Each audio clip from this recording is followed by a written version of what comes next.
اعوذ باللہ من الشیطان الرجیم بسم اللہ الرحمن الرحیم۔ حضرت موسیٰ علیہ السلام بنی اسرائیل کے مشہور پیغمبر مصر میں پیدا ہوئے۔ فرعون کو معلوم ہو گیا تھا کہ بنی اسرائیل میں ایک لڑکا پیدا ہونے والا ہے جو اس کی بربادی کا باعث ہوگا، اس لیے وہ بنی اسرائیل کے سب لڑکوں کو قتل کرا دیتا تھا۔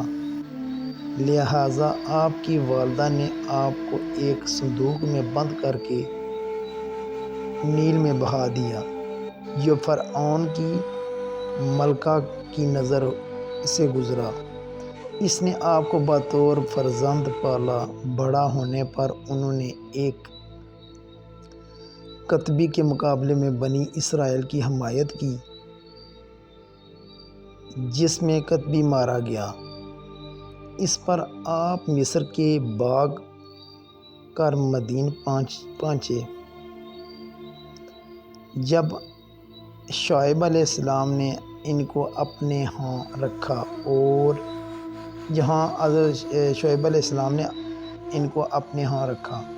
اور اپنی بیٹی کی شادی ان سے کرا دی۔ 12 برس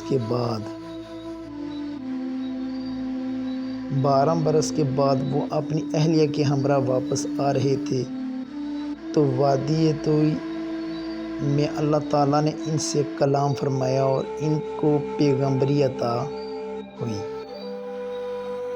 ان کو فرعون کی ہدایت کے واسطے متعین کر دیا گیا اور عصا اور ریت بنا بیضا کے معجزات عطا ہوئے۔ فرعون اپنے جادوگروں کو ان کے مقابلے میں لایا۔ جب وہ سب خود کو حضرت موسیٰ کے مقابلے سے عاجز پا کر ایمان لے آئے۔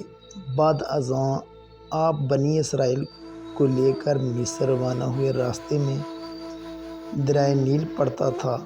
حکم ربی کے تحت آپ نے اس پر عصا مارا، وہ 2 حصوں میں بٹ گیا اور دریا میں ایک راستہ سا بن گیا۔ فرعون بھی ان کے تعاقب میں چلا آ رہا تھا۔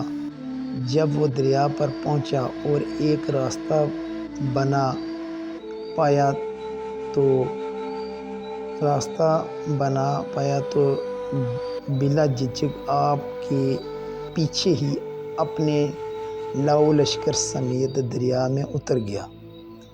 حضرت موسیٰ علیہ السلام تو اپنے ساتھیوں سمیت پار اتر گئے، مگر فرعون اپنے تمام ساتھیوں سمیت دریا میں غرق ہو گیا۔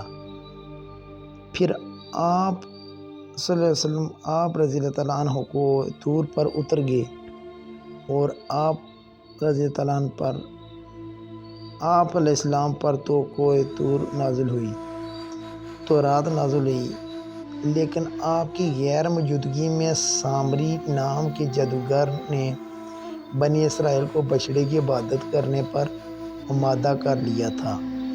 واپسی پر آپ نے بچھڑے کو آگ میں ڈال کر گلا دیا، لیکن بنی اسرائیل کو بجائے شہروں میں بسانے کے ایک بیابان میں لے گئے، جہاں 40 سال کا عرصہ ان کے غلانامہ عادتوں کی اصلاح میں گزرا۔ قرآن مجید میں آپ کا ذکر 29 مرتبہ ہوا ہے۔ آپ کے ذکر کے ساتھ اکثر مقامات پر آپ علیہ السلام کے بھائی ہارون کا ذکر بھی آیا ہے۔ قرآن مجید میں جہاں فرعون کے ڈوبنے کا ذکر ہے، وہاں یہ بھی بتایا گیا ہے کہ فرعون نے ڈوبتے وقت نہایت عاجزی سے اپنی عبودیت کا اقرار کر کے معافی مانگی، مگر اب معافی کا وقت گزر چکا تھا۔ اس کو خداوندی جواب ملا، وہ صرف اتنا تھا کہ ہم تیرے جسم کو محفوظ رکھیں گے تاکہ آنے والی نسلیں تیری لاش کو دیکھ کر عبرت حاصل کریں۔ چنانچہ آج سے 40-50 سال پہلے اس فرعون کی لاش دریائے نیل سے ملی، جس کی بعض اثرات اور علامات دیکھ کر طبقات الارض کے بڑے بڑے ماہرین اور سائنسدانوں کے متفقہ طور پر فیصلہ دیا تھا کہ یہ وہی فرعون ہے جو جناب موسیٰ علیہ السلام کے زمانے میں ان کا تعاقب کرتے ہوئے غرق ہوا تھا۔